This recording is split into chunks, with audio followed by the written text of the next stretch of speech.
अच्छा मोहतरमा, IS-12 में जो कल हमने कॉन्सेप्ट पढ़ा था उसको हम रिवाइज करते हैं। जरा मुझे पहले बताना है आपने आराम से। मैं कहता हूं इस साल मेरा 500 का लॉस आया है। इस साल इस साल मेरा 500 का लॉस आया है। मुझे फ्यूचर में इससे ज्यादा प्रॉफिट्स आने की उम्मीद है। यह बात मैंने कल नहीं की थी, आज कर रहा हूं। मेरा 500 का लॉस आया है, मुझे फ्यूचर में इससे ज्यादा प्रॉफिट्स आने की उम्मीद है। मैं अनयूज लॉस इस साल डेफर्ड टैक्स एसेट किस पे बनाऊं? 500 मल्टीप्लाइड बाय रेट। दूसरी बात कल ये की थी कि मुझे लॉस आया है 500 का इस साल, फ्यूचर में मुझे 350 के प्रॉफिट आने की उम्मीद है सारे सालों में। तो मैं कितने लॉस पर एसेट बनाऊं? 350 पर। और अगर अगले साल मेरा प्रॉफिट 600-700 आ जाए जो सारे 500 के लॉस को माइनस कर ले, तो फिर अगले साल रिकॉन्सिलिएशन में किस पर डेफर्ड टैक्स एसेट नहीं बनाया था? 150 पर। तो उस पर रिकॉन्सिलिएशन में ले जाए, ये खुशी बुक कर लें, हमें एक्स्ट्रा खुशी मिली है इस साल जिसकी पिछले साल उम्मीद नहीं थी। तो ऐसे ही जरा 2-4 मिनट बच्चे आ जाएं, उस दौरान हम इसको रिवाइज कर लेते हैं, फिर आगे चलते हैं। तो ये मैंने एक पास पेपर का सवाल आपको लिखवाया था, साथ ही इसको रिवाइज कर लेते हैं। क्वेश्चन कौन सा मैंने लिखवाया था? 15। अच्छा, अनयूज टैक्स लॉ, इनको जरा चुप करा दें। अनयूज जो भी जरूरतें पहले पूरी करके बैठा करें। इधर देखें, अनयूज टैक्स लॉस वर 50 मिलियन टिल 31 दिसंबर 20। 31 दिसंबर 20 तक लॉस है 50 मिलियन के। However deferred tax was only recorded on 40, क्योंकि फ्यूचर में शायद फिर कितने प्रॉफिट्स की उम्मीद हो, due to limited availability of future profits. बताएं जी, when I will perform DTL/A as on 31/12/20, तो मैं अनयूज लॉस 40 पकड़ूंगा और इस पे टैक्स रेट लगाऊंगा, चाती मारें 30%।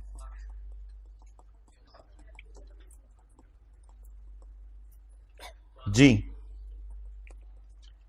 कितना लॉस था, कितने प्रॉफिट्स आने की उम्मीद है? However deferred tax asset was only recorded to the extent of 12, that is on losses of 40, यानी सिर्फ 40 के लॉसेज माइनस होने की उम्मीद थी, ड्यू टू लिमिटेड प्रॉफिट्स कम आने थे, इसलिए मैंने सोचा कि 40 का लॉस माइनस कर सकूंगा। यह मैंने खुशी रिकॉर्ड कर ली इस साल।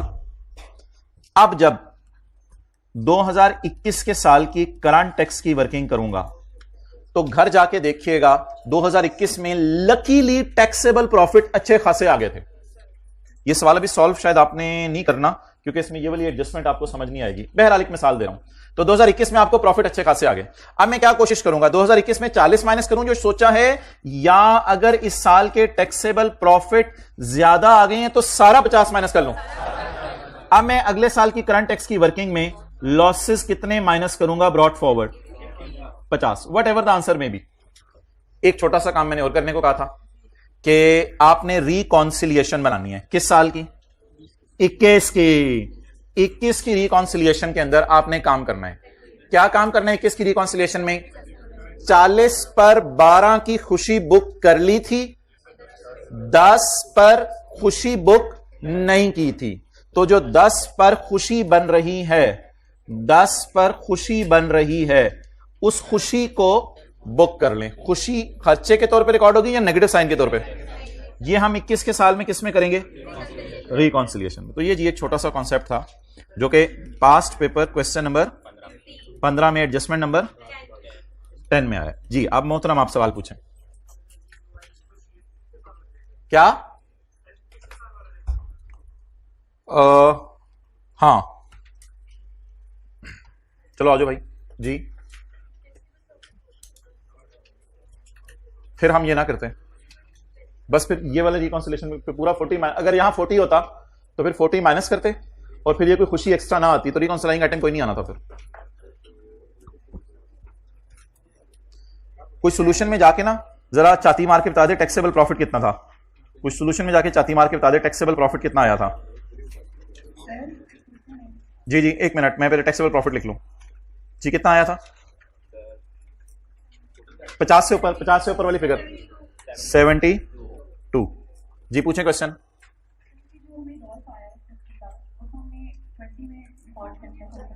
कितना? 72 नहीं है? एक मिनट, 72, 50 के ऊपर क्या पड़ा हुआ सोल्यूशन में? 122। जी बोलें।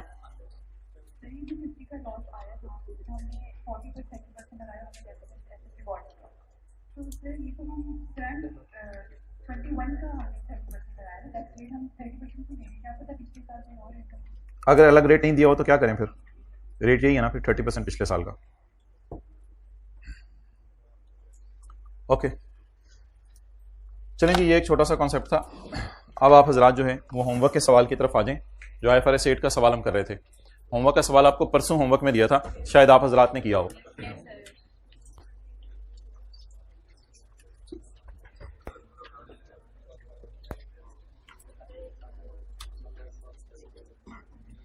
साथ ना नोट भी करते नहीं, याद भी करते नहीं। पिछले साल कितना डेफर्ड टैक्स एसेट बनाने? जितना फ्यूचर में प्रॉफिट आने की। अगले साल ज्यादा प्रॉफिट आ जाए तो पूरा 50 माइनस कर लें। कितना माइनस करना था? 40। कितना माइनस किया? कितना ज्यादा माइनस किया? 10। वो खुशी को रिकॉन्सिलेशन में शो कर दें।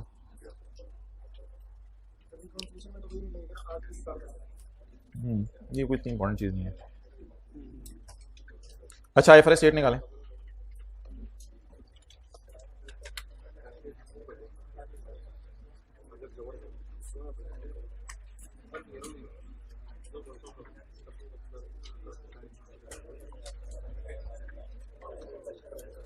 भाईजान ये सवाल एक दिन होमवर्क में दिया था, पेज 515। पेज 515। इस पे 5-7 मिनट लगाते हैं और इसको रिकॉन्सिलेशन इसकी बना लेते हैं। Para electronic is a listed company, तो इस पे IFRS 8 लगेगा। इसके बिजनेस सेगमेंट्स की information available, mobile, washing machine, heater, cooler, oven. एक चीज ऐसी आपसे पूछ रहा हूं, क्या ये एसेट्स मेरी फाइनेंशियल स्टेटमेंट्स के एसेट्स के बराबर होंगे? नहीं, क्योंकि इसमें हेड ऑफिस के एसेट्स नहीं है। इसमें हेड ऑफिस के एसेट्स नहीं है। क्या ये मेरा प्रॉफिट मेरे प्रॉफिट बिफोर टैक्स के बराबर होगा या प्रॉफिट बिफोर टैक्स के बराबर होगा जो P&L में आ रहा है? नहीं, क्योंकि इसमें हेड ऑफिस के खर्चे माइनस नहीं हुए। वो एक हैंड रिटन पेज याद है IFRS 8 का दिया था, उसमें वो सारी बात समझाई थी। क्या ये मेरी लाइबिलिटीज बराबर होंगी मेरे बिजनेस की लाइबिलिटीज के जो बैलेंस शीट में लाइबिलिटीज आ रही हैं?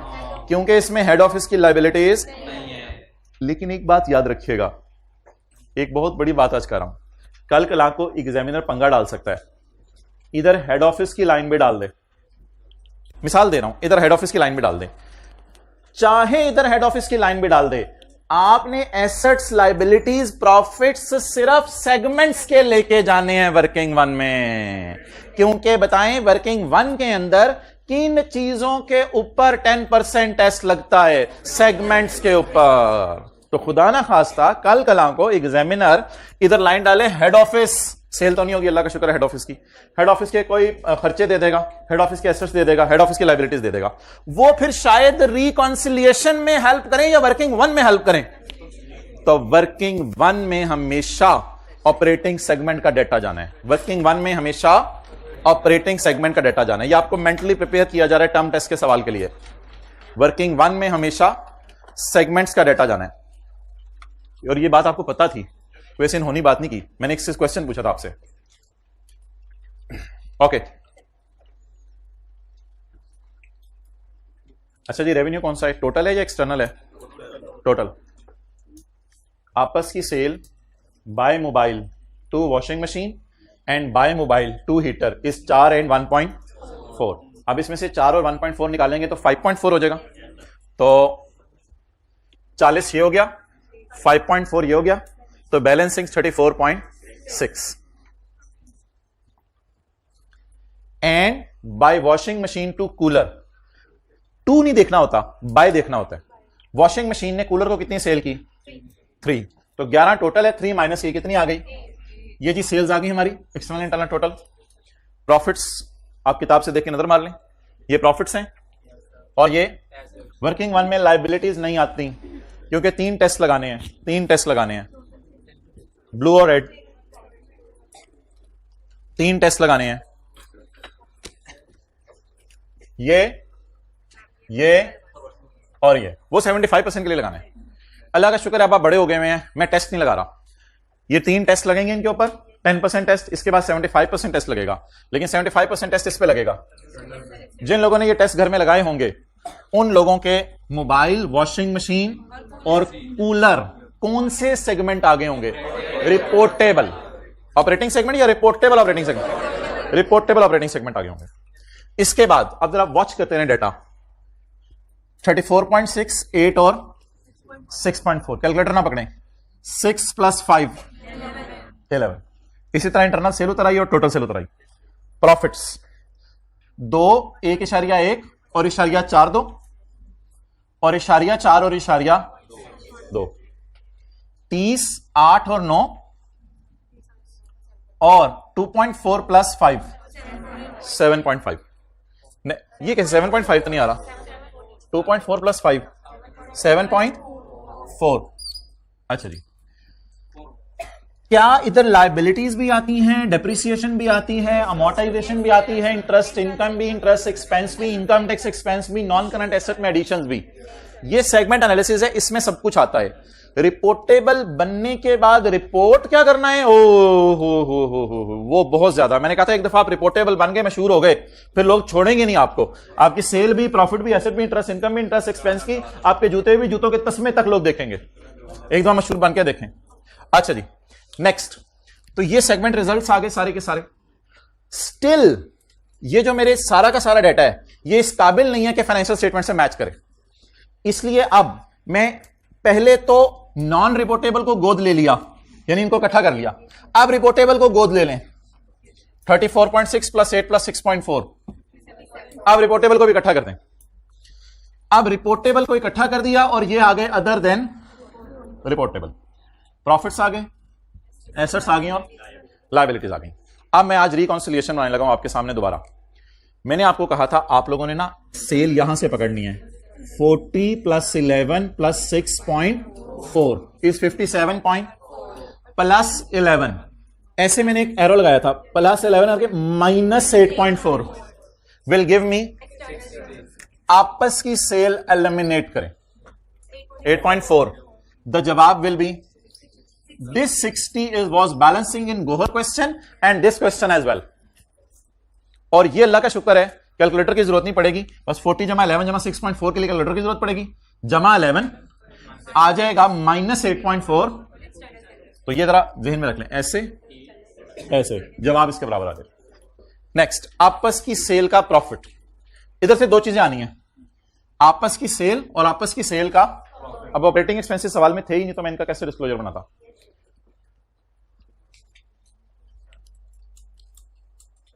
मोबाइल वाली सेल 9% मार्जिन पे है और वॉशिंग मशीन वाली 15% मार्जिन पे है। मार्जिन होते हैं सेल पर।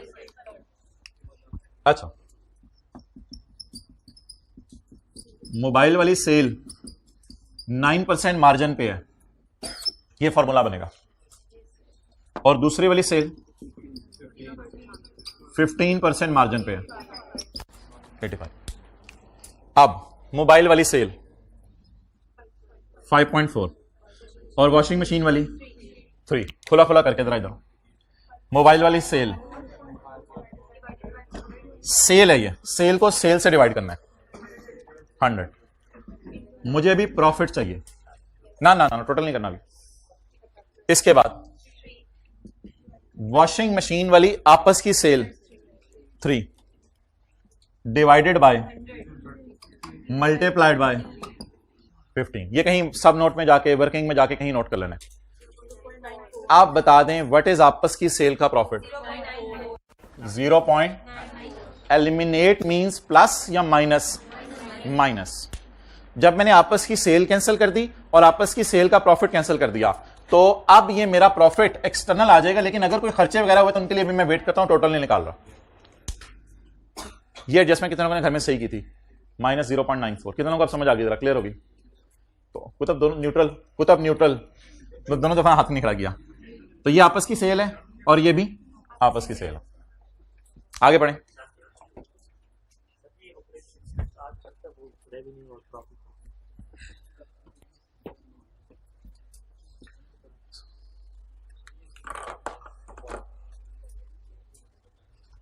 वो कलर वाला बटन मिल गया था? अच्छा, कह रहे ऑपरेटिंग एक्सपेंस आ तो सकता है रेवेन्यू और प्रॉफिट का डिफरेंस।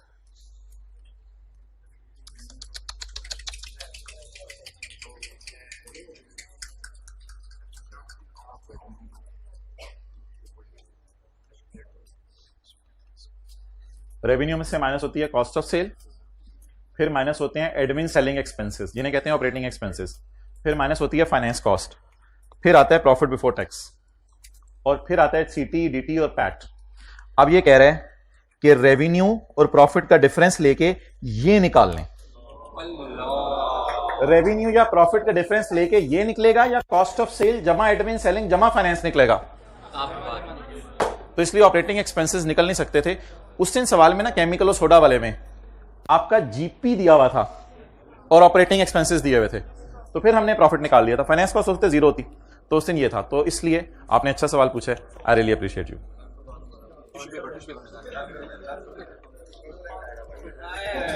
अच्छा,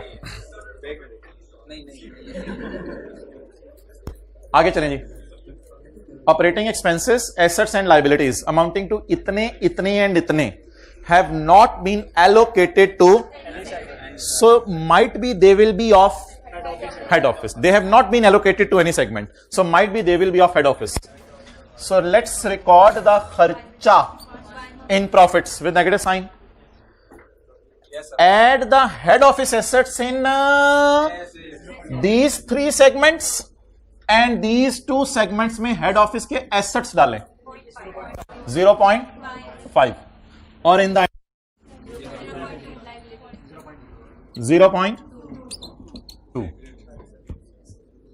So the जवाब is 2.18. Balancing balancing balancing. कल बड़ी खुशी हुई मुझे, ऑनलाइन में भी एक मीटिंग में स्टूडेंट ने कहा कि बस बड़े मोबाइल से छोटे मोबाइल की तरफ आ गए हैं और अब इंशाल्लाह ऐसा ऐसा ये भी फारिग कर रहे हैं, तो बातों का असर हो रहा है। कल एक स्टूडेंट ने आके मोबाइल जमा भी करवाया है। क्या आपकी क्लासें यूट्यूब पे कैसे लेंगे? ठीक है। अच्छा, अब अगेन वो जो आपकी फरमाइश है मैं आज फिर पूरी करूंगा। सर या यूट्यूब पे लेक्चर अपलोड करवा दें? नहीं, मैं पहले सफे से चलता हूं और आपके इंशाल्लाह 3 मिनट जाया करने लगा हूं दोबारा, क्योंकि सारी इंफॉर्मेशन भी सामने खुली हुई है। अब आप लोग 14 तबक रोशन कर लें, 15वां तबक भी आज डाल दें इसमें। 7वां साइलेंट मोड पे गया हुआ उसे उठाएं। एक ऐसी एंटिटी जो जी इसके क्या करने हैं? नीचे करने हैं। बिस्मिल्लाह। उधर कर कैमरा ना देना। और मैं किधर जा रहा? तो एक एंटिटी या लिस्टेड हो या लिस्टेड करवाने जा रही हो अपने शेयर्स या इक्विटी इंस्ट्रूमेंट्स। शेयर्स को इक्विटी इंस्ट्रूमेंट्स कहते हैं या डिवेंचर्स, दोनों सूरतों के अंदर इस पे ये स्टैंडर्ड लगेगा। और अगर एक कंपनी ऐसी है अपने अकेले अकाउंट्स भी बना रही है, कंसोलिडेटेड अकाउंट्स भी बना रही है, अब आप कहें ये आवाजें तो हमें अपने अंदर से भी आ रही हैं, तो अपने कंसोलिडेटेड अकाउंट्स बना रही है, तो वो कंसोलिडेटेड अकाउंट्स के ऊपर ये स्टैंडर्ड लगेगा। ऑपरेटिंग सेगमेंट्स, ऑपरेटिंग सेगमेंट बनने के लिए 3 शर्तें हैं। रेवेन्यू और खर्चे हों, सीओडीएम को रिपोर्ट, अच्छा चुप, पहले दिन बोल नहीं रहे होते, आज बोल रहे हो, अच्छा, और डिस्क्रीट इंफॉर्मेशन अवेलेबल हो। अगर ये तीनों बातें किसी में पाई जा रही हैं, तीनों के दरमियान एंड लिखा हो, तो इसको ऑपरेटिंग सेगमेंट कहा जाएगा। लेकिन अगर एक ऐसा सेगमेंट है जिसने अभी अभी प्रॉफिट कमाने शुरू नहीं किए, सिर्फ खर्चे कर रहे हैं, तो उसको भी ऑपरेटिंग सेगमेंट कहा जाएगा। लेकिन हेड ऑफिस जो इंसिडेंटल हादसाती रेवेन्यू कमा लेता है, उसको किसी भी चुटपेड़ बातें ना कर, तेरे बाल मैंने तो सारे फर्क कर देने हैं, ये इतने लंबे बाल गर्मियों में रखने का क्या फायदा है? अच्छा, नेक्स्ट, सीओडीएम किसी बंदे का नाम नहीं है, ये एक फंक्शन है जो 2-3 किस्म के लोग हो सकते हैं। कई दफा ये जो 3 कैरेक्टरिस्टिक्स हैं, ये सीओडीएम प्रोडक्ट वाइज भी चीजें मांग रहा होता है और एरिया वाइज भी। ऐसी सूरत में आप देखें कि मैनेजर्स किस एतबार से बनाए हुए हैं और ये देखें कि डायरेक्टर्स क्या पसंद करते हैं, फिर भी मसला हल ना हो, मैट्रिक्स फॉर्म हो, हर किस्म की रिपोर्टिंग हो रही हो, तो फिर एंटिटी शेल डिटरमिन कौन सा सेट ऑफ कंपोनेंट्स बेटर है with reference to core principle. Segment manager कोई बंदा नहीं है, ये एक फंक्शन है। एक मैनेजर ज्यादा ऑपरेटिंग सेगमेंट का भी मैनेजर हो सकता है और सीओडीएम खुद भी 1-2 ऑपरेटिंग सेगमेंट का मैनेजर हो सकता है, उससे कोई फर्क नहीं पड़ता। मैनेजर होने की बेस पे ऑपरेटिंग सेगमेंट डिसाइड नहीं होंगे। It's last warning to you, 2 दफा बोले हो। रिपोर्टेबल सेगमेंट, इससे पहले एक और चीज, अगर एक ऑर्गेनाइजेशन के बहुत ज्यादा रिपोर्टेबल सेगमेंट्स हैं तो वो ऑर्गेनाइजेशन क्या करे जिसके बहुत ज्यादा रिपोर्टेबल सेगमेंट है, वो कोशिश करे ऑपरेटिंग सेगमेंट्स को एग्रीगेट करने की। एग्रीगेट करने के लिए ये क्राइटेरिया देखेगी। इस क्राइटेरिया को मेरा नहीं ख्याल वो अप्लाई कराएगा, बस एमसीक्यूज में टेस्ट हो सकता है। तो अगर कैटरिंग का कारोबार भी हो रहा है और साथ जो है फूड का कारोबार भी हो रहा है, यानी आप बेकरी का कारोबार भी कर रहे हो और कैटरिंग का कारोबार भी कर रहे हो, तो उनको आप इकट्ठा कर लो। करने के बाद आपके जो सेगमेंट हैं वो दिखने में 6 नजर आ रहे थे, शॉर्ट होके कितने हो जाएंगे? अब इनमें से रिपोर्टेबल वो है जो कि ऑपरेटिंग की डेफिनेशन में भी फॉल करता है, और या इसको हमने एग्रीगेट करके शॉर्ट कर दिया और 10% टेस्ट पे पूरा उतरता है। इसको क्या कहा जाएगा? रिपोर्टेबल। उसके बाद 10% टेस्ट लगाना है। 10% टेस्ट लगाने के बाद पिछले साल, अगर ये तो उसी के बाद में थी एग्रीगेट के बारे में, पिछले साल अगर रिपोर्टेबल था, बड़ा तीर मारता था, ये कर दूंगा वो कर दूंगा, और इस साल बेचारा फारग हो गया, तो मैनेजमेंट मुनासिब समझे तो डिस्क्लोजर दे दें। एक्सटर्नल सेल का 75% टेस्ट भी लगाना है और प्रैक्टिकल लिमिटेड 10। अगर पिछले साल बड़ा बीबा बच्चा था तो भी तो इस साल तो फिर पिछले साल को डिस्क्लोज करें। फिर पिछले साल को क्या करें? डिस्क्लोज करें। जो non operable non reportable segment है, information about other business activities that are not reportable shall be combined in all other segments, shall be combined in, इनको ऑल अदर सेगमेंट्स में कंबाइन कर दें। जनरल इंफॉर्मेशन आपने देनी है। 3 बातें। Number 1, किस बेस पे सेगमेंट अलग अलग किए हैं, एग्रीगेशन क्राइटेरिया की जजमेंट क्या यूज किया है, और कौन कौन सी चीजें बेच रहे हो। इनको मैंने आपको कहा था कि इसका एक थोड़ा सा फॉर्मेट सब बनाया हुआ है, डिस्क्लोजर्स कॉपी पेस्ट किए हुए हैं पैकेजेस के, पेज 512 पे। तो ये ना अंग्रेजी का डिस्क्लोजर होता है, तो ये पेज 512 पे इसका एक फॉर्मेट सा बना हुआ है, अंग्रेजी से कुछ लिखनी होती है यूजर्स के लिए। ये जनरल इंफॉर्मेशन है। नेक्स्ट, जितने साल का P&L बन रहा है उतने साल का सेगमेंट रिपोर्टिंग होगी, जितने साल की बैलेंस शीट बन रही है उतने साल की सेगमेंट रिपोर्टिंग होगी। सेगमेंट एनालिसिस में आपने ये काफी सारी चीजें डिस्क्लोज करनी है, सेगमेंट रिजल्ट्स या सेगमेंट एनालिसिस, ये सारी चीजें डिस्क्लोज करनी है। इसके बाद रिकॉन्सिलिएशन आपने रेवेन्यू, प्रॉफिट, एसेट्स, लायबिलिटीज और अदर मटेरियल आइटम्स की बनानी है। Entity wide disclosure, entity wide disclosure का एक सवाल करवाया था लेक्चर नंबर 61 में, पेज नंबर 2 के ऊपर। इसके अलावा मैंने कोई सवाल नहीं कराया, इसके अलावा टेस्ट में आएगा। लेक्चर 61 पेज नंबर 2 लिख लिया, लेक्चर 61 पेज नंबर 2, और टर्म टेस्ट 1 के अंदर एक क्वेश्चन आएगा जिसमें, और आपको याद है एंटिटी वाइड डिस्क्लोजर आसान है, कोई मुश्किल नहीं है एंटिटी वाइड डिस्क्लोजर। ओके, हमारी आखिरी चीज क्या रह गई है? मेजरमेंट। कल हम इंशाल्लाह IAS 12 के और IFRS 8 के MCQs करेंगे 1:50 से ऑनवर्ड्स। जिसकी मर्जी है आए, जिसकी नहीं मर्जी वो भी आए। Measurement of items reported in segmental information.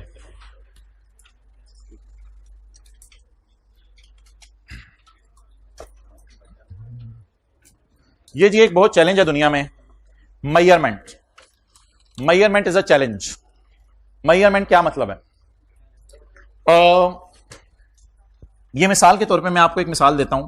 Profits हैं, प्रॉफिट्स जो हैं वो CODM मांगता है, FIFO पे भी, वेटेड एवरेज पे भी। क्लोजिंग स्टॉक मेजर करना होता है ना, तो CODM कहता है मुझे मेजरमेंट बना के दो। CODM को जो आप रिपोर्ट देते हैं वो मैंने यहां नहीं बनाई, वो अकाउंटेंट बना के देता होगा। CODM की रिपोर्ट अलग है, CODM को जो आप रिपोर्टिंग करते हैं। हम तो CODM की रिपोर्ट के बाद जो यूजर को बताने वो आपको मैं दिखा रहा हूं। तो हो सकता है हमारा CODM कहता हो कि मुझे FIFO वाले भी दिखाओ, वेटेड एवरेज वाले भी दिखाओ। अब मसला यह पड़ जाएगा कि यहां कौन से वाले हम प्रॉफिट शो करें, FIFO वाले या वेटेड एवरेज वाले। अगर CODM दोनों किस्म की इंफॉर्मेशन मांग रहा है अपने डिसीजन के लिए, तो फिर ऐसी सूरत में आप परेशान हो जाएंगे। फिर आप ऐसा करें कि यूजर्स को वो वाले प्रॉफिट्स यहां शो करें जो कि आपकी फाइनेंशियल स्टेटमेंट से कंसिस्टेंट हो। तो हो सकता है फाइनेंशियल स्टेटमेंट्स में आप जो है वो FIFO यूज करते हो, तो फिर बेहतर है यूजर्स को भी यहां कौन से वाले प्रॉफिट दिखा, FIFO। Now try to understand the whole picture. CODM का फोन आया कि मेरे पास एक रिपोर्ट लाओ, उस रिपोर्ट का इससे कोई ताल्लुक नहीं है। हम उसके पास रिपोर्ट लेके चले गए कि जी FIFO में प्रॉफिट है 2 रुपए, वेटेड एवरेज में प्रॉफिट है 2.1। ये रिपोर्ट जाके हमने उसको दे दी। इसके बाद हम आए और अकाउंटेंट ऑडिटर ने कहा भाईजान डिस्क्लोजर बनाने शुरू करें ताकि आपकी फाइनेंशियल स्टेटमेंट पब्लिश हो। अब सीओडीएम को मैंने रिपोर्ट की है कौन सी, मैयर, 2 मैयर्स, FIFO और, अब मैंने स्टैंडर्ड से पूछा मैं डिस्क्लोजर 2 बनाऊं, FIFO वेटेड एवरेज। स्टैंडर्ड ने कहा नहीं, ऐसा करो मुझे बताओ फाइनेंशियल स्टेटमेंट्स में कौन सा मेथड यूज किया है। हमने कहा वो तो FIFO किया, सीओडीएम काफी सारे मांगते हैं, हम तो FIFO यूज करें। तो स्टैंडर्ड कहते हैं इधर ऐसा करोगे FIFO वाला डिस्क्लोजर बना दो, कोई मसला नहीं। तो सीओडीएम को जो रिपोर्ट कर रहे हैं असूली तौर पे वही होना चाहिए, लेकिन अगर सीओडीएम 2-3 किस्म की रिपोर्टें मांगता है तो फिर कौन सी मेजरमेंट बेहतर है, जो किससे कंसिस्टेंट हो। The amount of each segment item reported, the amount of each segment item, अल्लाहु अकबर, the amount of each segment item reported shall be the same measure as reported to CODM।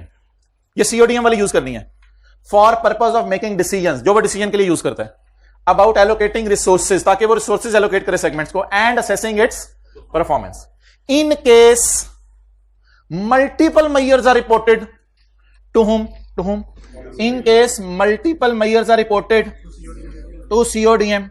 फिर क्या करें, use the measure most consistent with entities financial statement। अच्छा जी, अब 2 options बन गई। अगर सीओडीएम FIFO मांगता है फिर तो कोई मसला ही नहीं है, फाइनेंशियल स्टेटमेंट में भी FIFO यूज हो रहा होगा तो आप यहां FIFO यूज कर लें।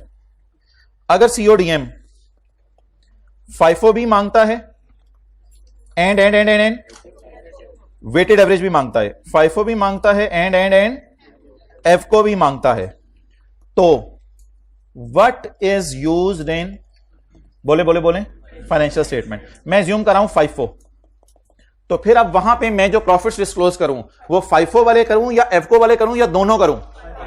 तो अगर सीओडीएम एक ही चीज मान रहे फिर तो मसला ही नहीं, लेकिन अगर सीओडीएम 2 तरीके से मांग रहे तो फिर जो फाइनेंशियल स्टेटमेंट से कंसिस्टेंट हो वो बताना बेहतर। चलें,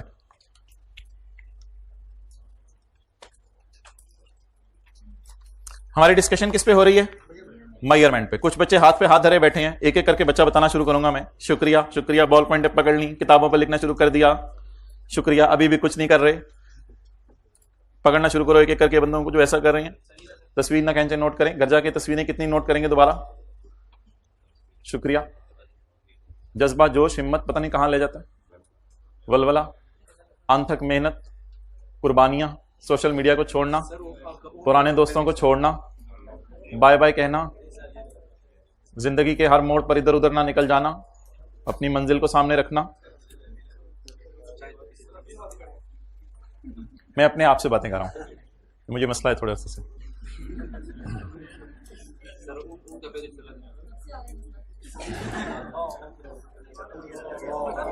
या आप लोगों को वैसे टाइम मिल जाता है घर में कुछ वेले बैठने का या करने का?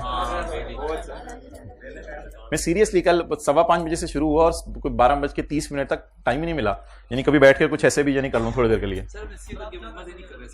क्या नहीं से चलें आगे चलें। Okay, the amount of each segment item reported, the amount of each segment item reported shall be the same which is reported to CODM. However, in case multiple measures are used, then use the measure most consistent with entity's financial statement. An entity shall provide an explanation of measurement of segment profit or loss, segment assets, segment liabilities for each reportable segment. At a minimum, entity shall disclose the following. कुछ disclosure आपने देने हैं। Number 1, basis of accounting for any transactions between reportable segments. Basis of accounting. Mobile वाले कितने margin पे बेच रहे थे? 9%। और वॉशिंग मशीन वाले कितने मार्जिन पे बेच रहे थे? ये जरा यूजर को बता दें, ये यूजर को बता दें कि क्या बेसिस ऑफ अकाउंटिंग है। कई दफा ऑर्गेनाइजेशंस कॉस्ट पे भी बेच देती हैं अपने जानने वाले को, वो कोई मसला नहीं, कॉस्ट पे बेचें, मे बी कॉस्ट पे बेचें, मे बी कॉस्ट से थोड़ा महंगा करके बेचें। तो the basis of accounting of transactions between segments के अंदर जो ट्रांजैक्शंस हो रही हैं वो किस बेस पे हो रही हैं? कॉस्ट पे प्रॉफिट डाल के बेच रहे हैं, डाले बगैर बेच रहे हैं, ये परसेंटेजेस बतानी नहीं होती, सिर्फ ये बताना होता है कि प्रॉफिट डाल के बेच रहे हैं या प्रॉफिट डाले बगैर बेच रहे हैं, ये यूजर को बता दें। अच्छा,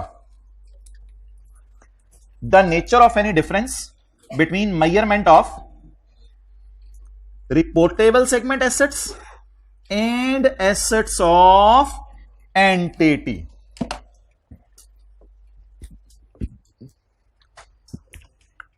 reportable segment assets and segments of and assets of entity, the reason for difference. Focus focus focus focus, किसको किससे कंपेयर करने लगे?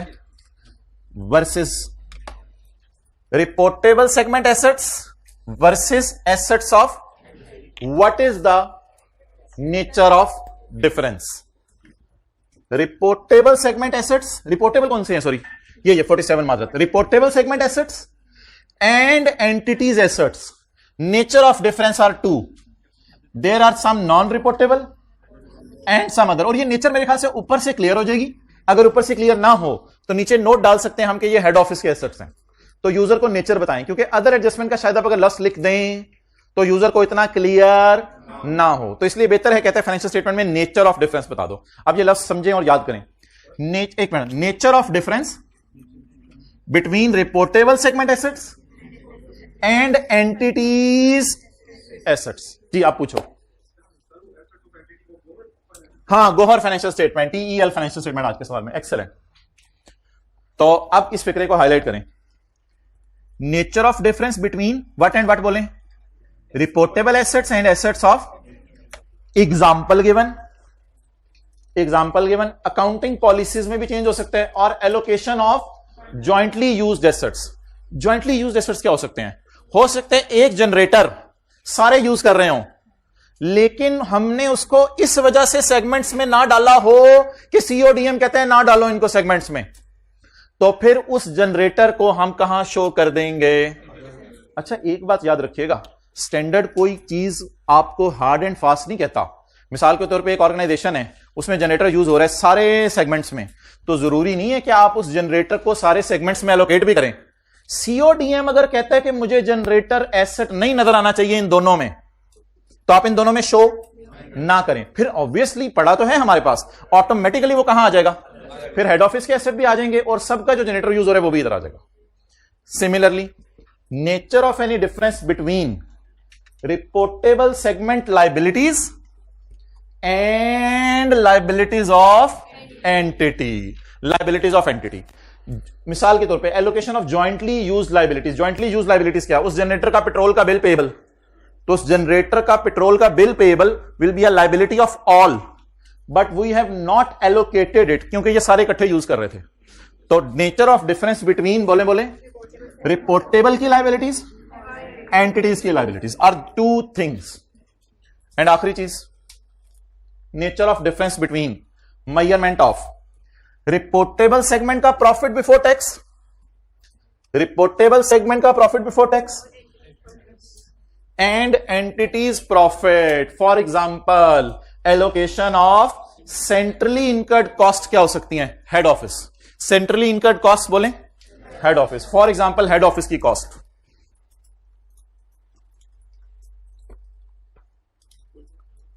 अच्छा यार, ये ना अकाउंटिंग पॉलिसीज आपको परेशान कर सकते हैं।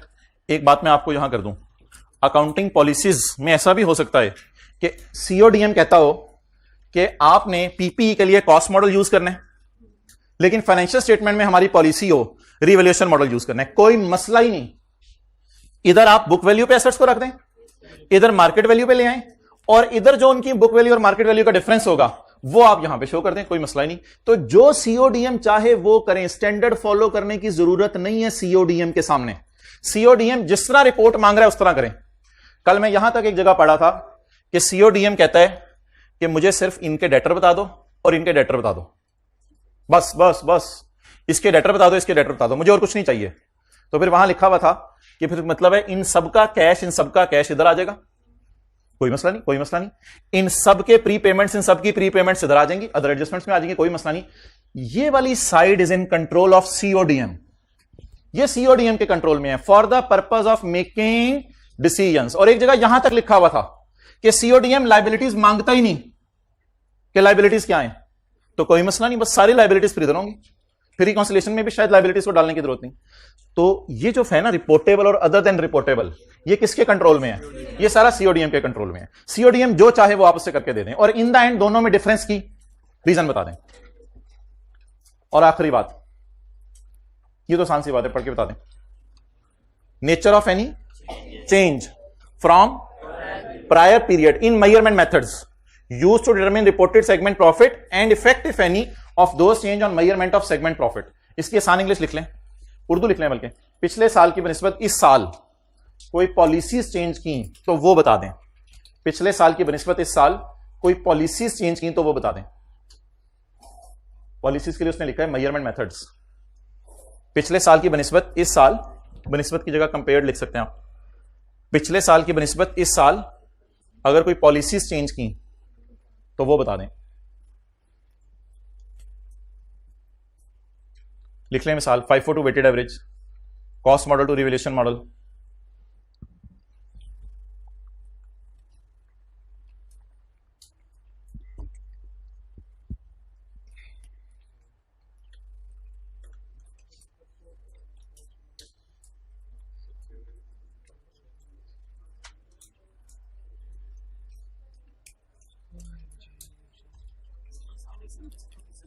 क्या चीज? हाँ, ये स्टैंडर्ड से लिस्टेड कंपनी से लगेगा।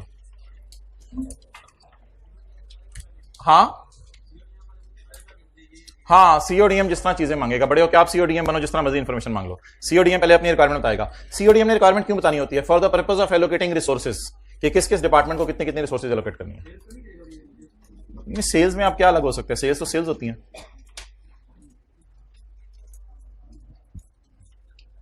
IFRS 9 निकालें।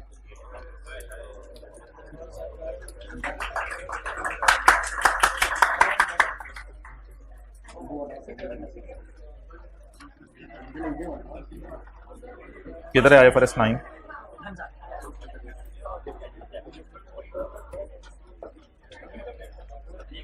किधर है IFRS 9? बुक में नहीं है? ओ हाँ,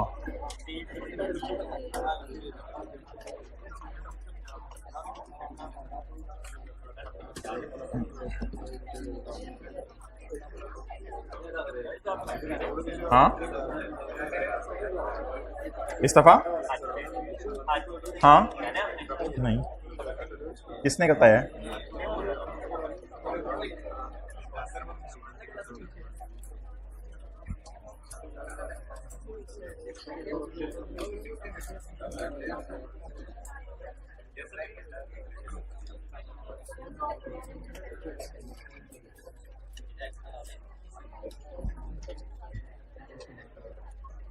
पेज 626, पेज 626। आज तो हमने बस कुछ भी सादा सा काम करना है। IS 40 पढ़ा हुआ है? IS 40 investment property. Investment property साल के शुरू में किसी और प्राइस पे थी, साल के एंड पे किसी और प्राइस पे आ गई। डिफरेंस कहां ले जाते थे? P&L। तो वही सारी अकाउंटिंग हम शेयर्स की पढ़ने लगे हैं। शेयर साल के शुरू में 10 रुपए थे, साल के एंड पे 12 रुपए के हो गए। 2 रुपए का क्या आ गया? गेन, उसे P&L में ले जाएंगे बस। इन्वेस्टमेंट प्रॉपर्टी क्या देती थी?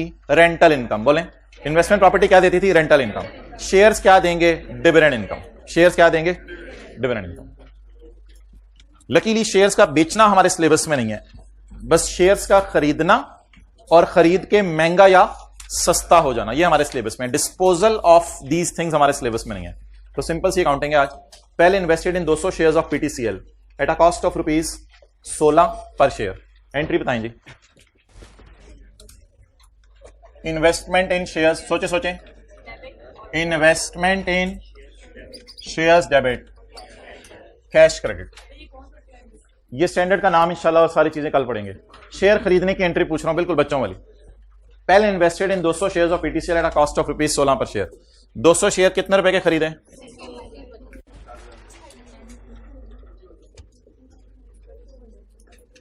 जिस तरह बच्चा नहीं होता, आप उसे कहते हैं बच्चे इधर आओ, तो 2 दिन बाद तुझसे बताते हैं तुम्हें चलना आ गया है, वो कहते हैं वो ये चलना होता है, जबरदस्त। तो स्टैंडर्ड का नाम और सारी चीजें कल देखेंगे। तो इन्वेस्टमेंट इन शेयर्स डेबिट, कैश क्रेडिट, बोलें जी। 3200।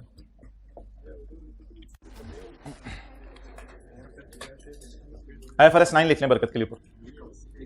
अच्छा, transaction cost paid to broker was 300। जिससे हमने शेयर खरीदने को कहा उसने कमीशन कितना मांगा?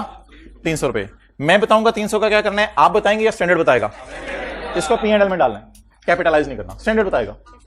इसको P&L में डालना है। डेट बताएं क्या थी? 1 नवंबर 17, नहीं पता चपेड़, 1 नवंबर 17। ट्रांजैक्शन का okay, expense debit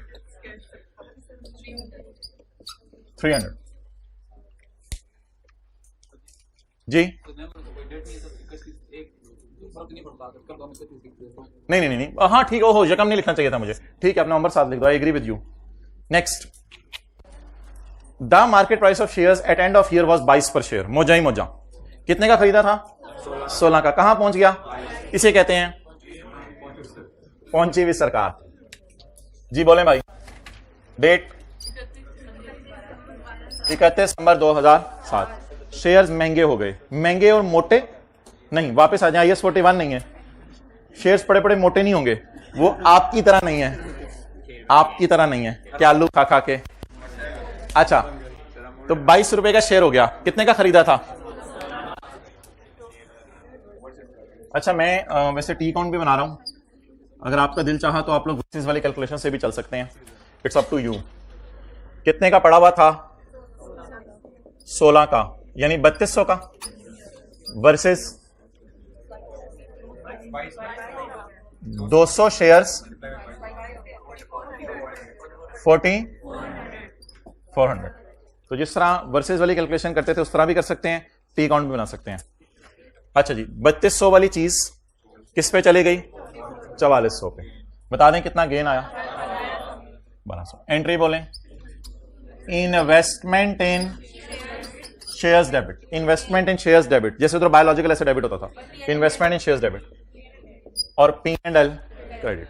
gain P&L में जाने या OCI में जाने, आप बताएंगे, मैं बताऊंगा या स्टैंडर्ड बताएगा? स्टैंडर्ड बताएगा जी। मैं तो वो बताऊंगा जो उसने बता दिया है।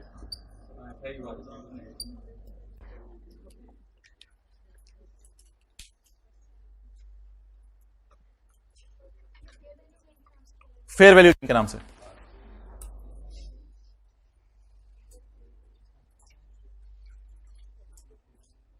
आई am bound to do the तकलीद। तकलीद पता क्या होती है? मुकल्लिद। फॉलो करेंगे हम, जो स्टैंडर्ड में लिखा है उसी को फॉलो करेंगे, अपनी तरफ से कुछ नहीं कहेंगे।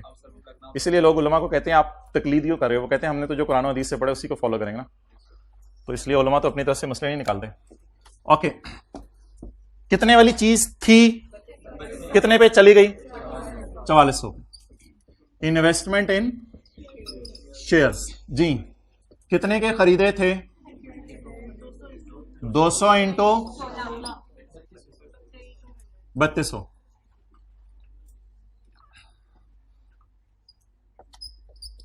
कितने के हो गए? 200 इंटू 22। 200 इंटू 22 4400। तो 1200 का गेन आ गया।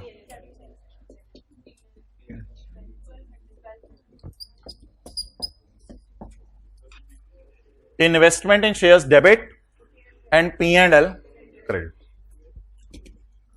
अगला साल ब्रॉड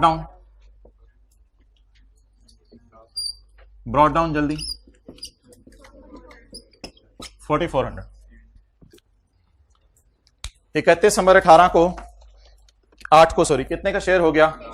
ओए रशीद मैनू फड़ ले, मैं डिगन लगा। रशीद ने कहा खुशियां आ रही थी, शुक्र कर, मुसीबतें आ रही हैं, सब्र कर। रशीद तो अल्लाह वाला था। 200 जरा बैठाना, हमें भी गिरते को हौसला दे गया। 200 खुद गिर गया। अच्छा 200 जरा बैठाना 3600। 3200 नहीं, हर जगह 3200 नहीं, 3600। 4400 वाली चीज हमारी 3600 पे चली गई।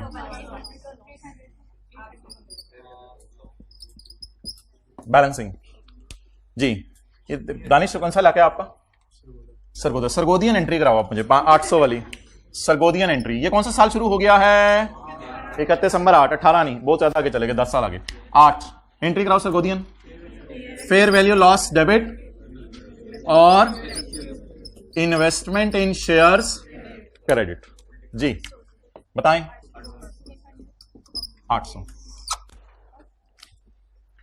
तो ये था जी सिंपली जनरल एंट्रीज करना, शेयर्स के महंगे होने की और शेयर्स के सस्ते होने की। करते हुए शर्म सी आ रही थी हमें। अच्छा, P&L और बैलेंस शीट।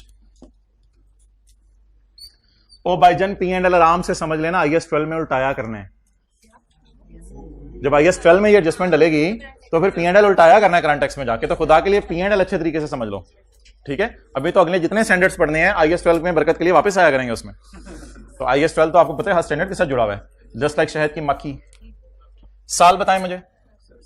2007, 2008। P&L, चलें बातें होगी, फ्रेश हो गया। आप इधर देख लें P&L। सबसे पहले ट्रांजैक्शन कॉस्ट लिखवानी है, वो लिखवा दें, जो आपकी मर्जी है। ट्रांजैक्शन कॉस्ट 300 रुपए खर्चा। चलो साइलेंट कर दो भाई, अनसाइलेंट हुआ है। Fair value gain slash loss, इसी तरह शो कर दें। Fair value gain slash loss. जी पहले साल क्या आया? गेन कितना? और दूसरे साल 800।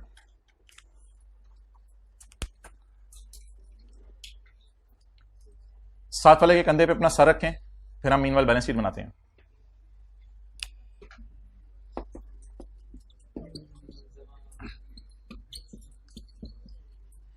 इन्वेस्टमेंट इन शेयर्स, ये भी डिस्कशन मैं नहीं करा नॉन करंट एसेट है या करंट एसेट है फिलहाल। जी इन्वेस्टमेंट इन शेयर्स। अगर आपने टी अकाउंट बनाया हो तो शायद कैरी डाउन इधर से जल्दी आपको मिल जाए, तो वो थोड़ा सा जरा फायदा हो जाएगा। टाइम उतना ही लगता है वैसे, जल्दी जल्दी करें टाइम उतना ही लगता है, कुछ ज्यादा नहीं लगता टी अकाउंट बनाने में या वर्सेस वाली में। जी हमने कौन सी डेट शेयर्स लिख के ज्यादा तफसील में जाना होता है? जी 4400, 3600।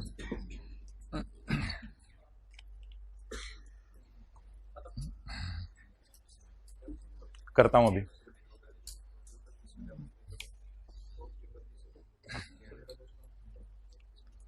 इस मॉडल का नाम सुन लें। इस मॉडल का नाम है fair value through profit and loss. Fair value through profit and loss. Fair value का गेन कहां से रूट करा रहे हैं? Through P&L। Fair value through P&L।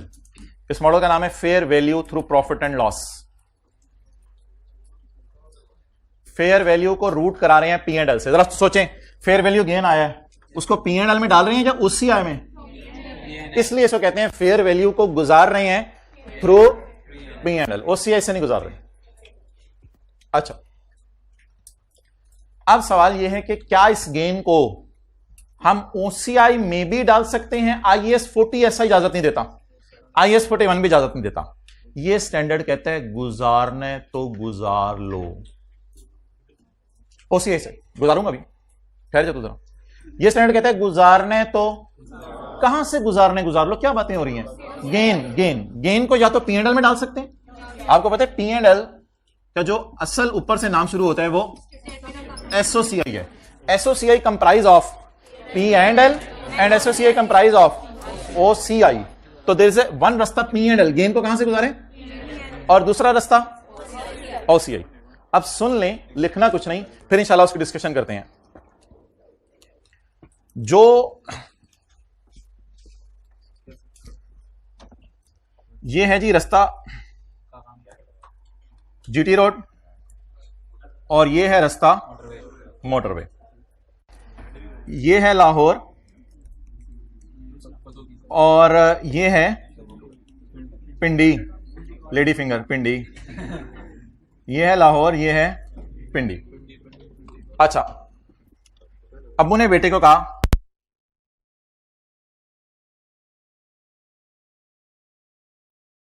दूसरा पार्ट शुरू करें, ठीक है। अच्छा जी,